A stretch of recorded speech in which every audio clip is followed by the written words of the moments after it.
আসসালামু আলাইকুম ভিউয়ার্স, আজকে আমরা খুবই গুরুত্বপূর্ণ একটি অঙ্ক করব, যেটি বিসিএস, ব্যাংক, প্রাইমারি সহ বিভিন্ন চাকরির পরীক্ষা এসেছে। সমাধান প্রশ্ন 1, তিনটি ক্রমিক সংখ্যার গুণফল 6, সংখ্যাতার সমষ্টির দ্বিগুণের মান কত?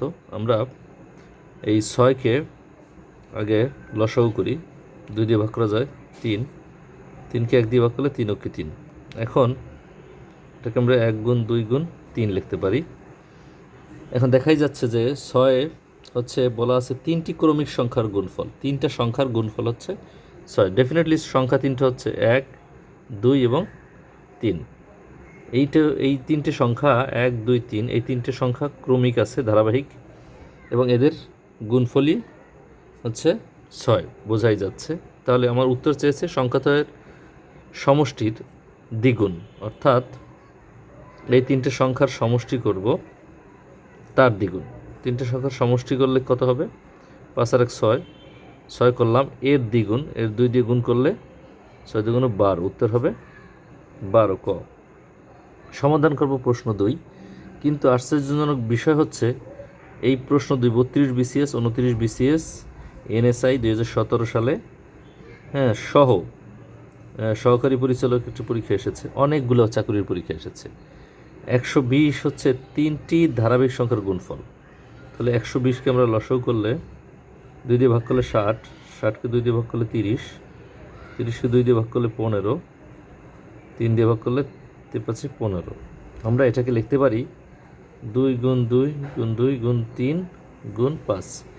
এই জিনিসটাকে আমরা তিনটি ধারাবাহিক সংখ্যায় রূপান্তর করব, এমনভাবে এই জিনিসটাকে আমরা সেট করব যাতে তিনটা ধারাবাহিক সংখ্যা হয়। সেটা কীভাবে করব?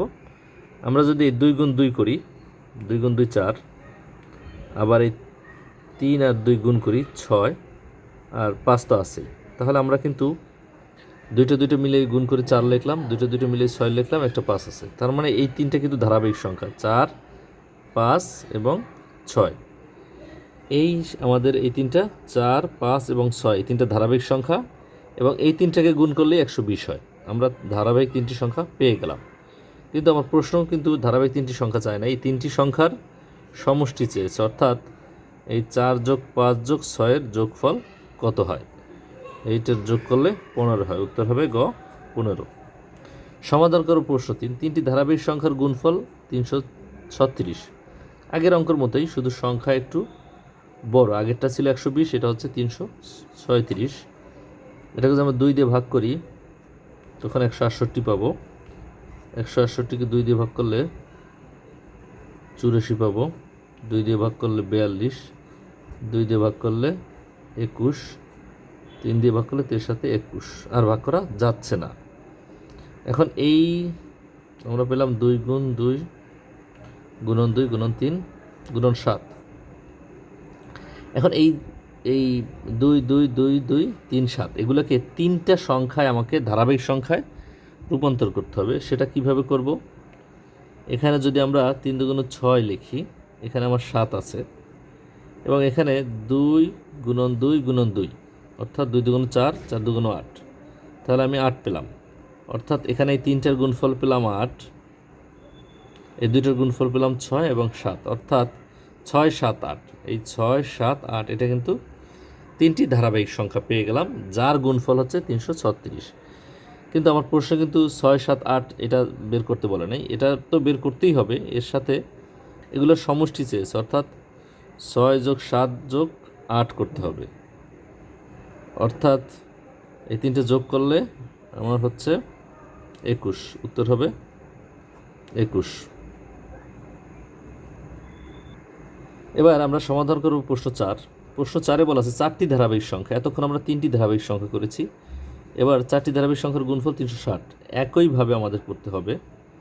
360কে আমরা 2 দিয়ে ভাগ করলে 180, 180কে 2 দিয়ে ভাগ করলে 90, 2 দিয়ে ভাগ করলে 45, 3 দিয়ে ভাগ করলে 15, 3 দিয়ে ভাগ করলে 5, আর ভাগ করা যাচ্ছে না। এখন আমরা এখানে পেলাম 2 গুণন 2 গুণন 2, 3 গুণন 3 গুণন 5। এই জিনিসটাকে আমার 4টি সংখ্যায় রূপান্তর করতে হবে, যে 4টি সংখ্যা আবার ধারাবাহিক। তাহলে আমি কী করতে পারি? এখানে 2 গুণন 2 সমান 4 লিখলাম, 2 গুণন 3 সমান 6 লিখলাম, এখানে 3 আছে, এখানে 5 আছে। আমরা কিন্তু ধারাবাহিক পেয়ে গেলাম 3 4 5 6, অর্থাৎ আমার 4টি সংখ্যা হবে 3 4 5 6। এই 4টি ধারাবাহিক সংখ্যার গুণফল 3 4 5 6কে গুণ করলে 360 হবে। আমার প্রশ্ন চাইছে এগুলোর যোগফল কত, তাহলে যোগফল কত? 10 15 15 3 18, উত্তর হবে 18। ভিডিওটি ভালো লাগলে অবশ্যই লাইক করবে এবং শেয়ার করব। ধন্যবাদ সবাইকে।